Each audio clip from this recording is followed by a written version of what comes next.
when Tuff was founded, we were listening to Accept, Iron Maiden, Judas Priest. So a heavier genre than, the three-note, what was considered to be a three-note songs, the Talk Dirty to Me, for example, would be, not to say there's only three notes in the song, but it's not the most complicated song in the world of songs. All due respect to my friends in Poison.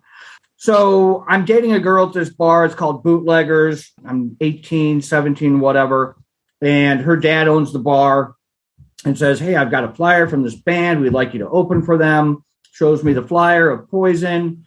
They look absolutely fantastic and hideous at the same time. I'm like, Jesus fucking Christ. And not that anybody else was looking much better back in those days. You got straight guys wearing leather chaps and whatever.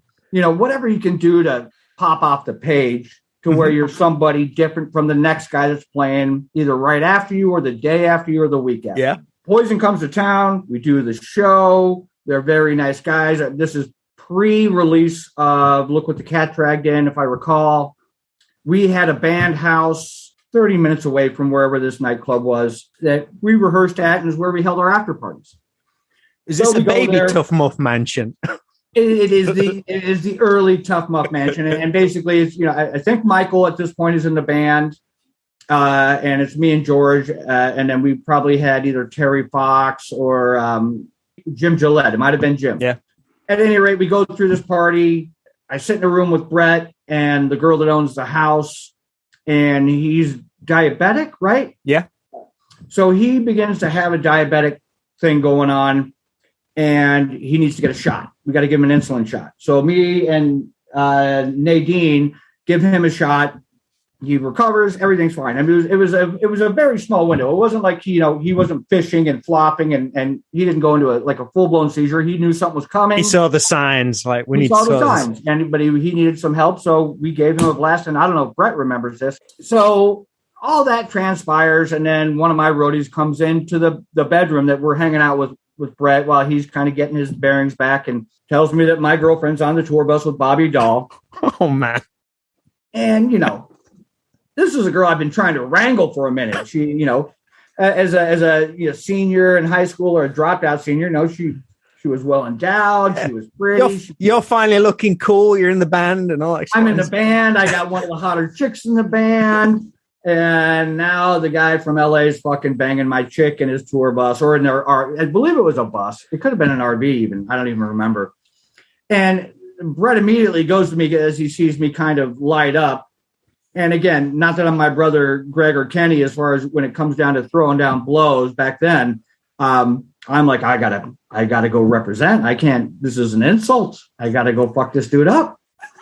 And Brett's like, time out. Don't do it. And this is after we had already sat and spoken with Brett for a good period of time, and he was praising the band like, you've got potential, And so, just a real quick rewind. We were an Iron Maiden Accept style of band. Poison comes to town. We change our whole script, and now we're a Poison band, and we open for Poison. So we're wearing a little more makeup. The hair's a little more spiked. We're wearing some fringe and glitter and scarves and all this shit. And Brett recognizes it and says, "You guys have something here," which I can't imagine what that would have been, but I'm grateful that he thought so. So his thing was like, "Don't do anything."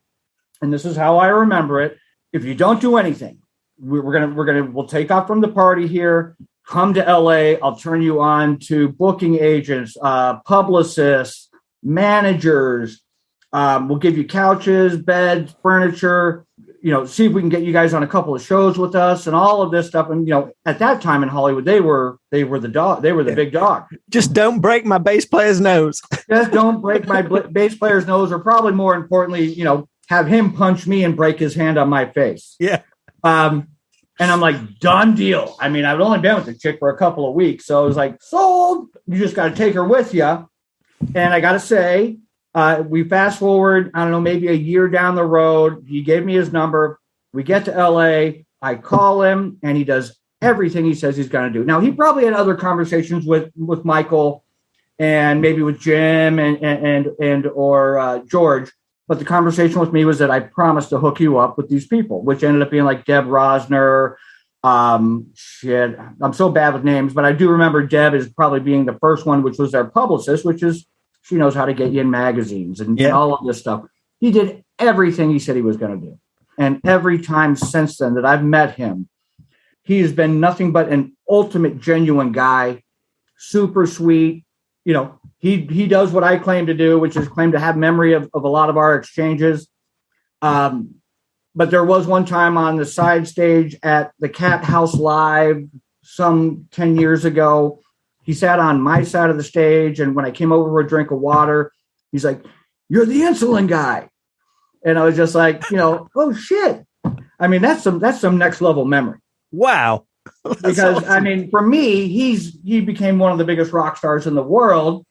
And while I didn't achieve that level of success, you know, whatever success we did achieve, I've always had great admiration for Brett as a performer, as a songwriter, and as a businessman, being able to market and sell that. Yeah, definitely. So, yeah, he's always been a really good dude. And, you know, I would love to be able to sit down with him in a non-show environment and you know, and have a beer or have a sandwich or whatever and talk with him and see if he really does recall any of it, because, you know, my memories are their childhood memories, and I may have, you know, grandiosed them to some degree in my mind, but that is how I do remember it, is that, you know, he was like, don't get in a fight with Bobby. And my thing was, yeah, you just got to take her with you and drop her off wherever you want.